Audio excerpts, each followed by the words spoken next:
600 అడుగుల ఎన్టీఆర్ విగ్రహం అవసరమా అని చెప్పేసి అంటున్నారు.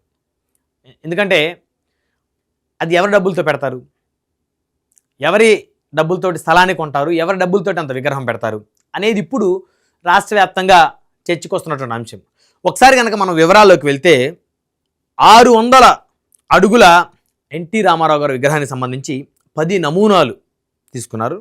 త్వరలో సీఎం పరిశీలనకు అమరావతికి తలమానికంగా ఉండేలా డిజైన్ చేయనున్నారు. కన్సల్టెన్సీలతో మంత్రి నారాయణ గారు ఆల్రెడీ భేటీ అయ్యారంట. డిపిఆర్ రూపకల్పనకు కసరత్తు కూడా చేస్తున్నారంట. స్పీడప్ చేసేస్తున్నారు పనులు కూడా. ఎందుకంటే 10 నమూనాలు స్వీకరించారు. ముఖ్యమంత్రి చంద్రబాబు గారు త్వరలో పరిశీలన చేయనున్నారు. వాటిని అమరావతికి తలమానికంగా ఉండేలా డిజైన్ చేయనున్నారు. కన్సల్టెన్సీలతో మంత్రి నారాయణ గారు భేటీ అయ్యారంట ఆల్రెడీ. డిపిఆర్ కూడా రూపకల్పన చేసేందుకు కసరత్తు చేస్తున్నారంట.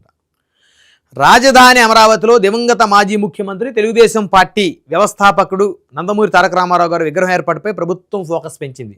గుజరాత్లో సర్దార్ వల్లభాయ్ పటేల్ విగ్రహం తరహాలో 600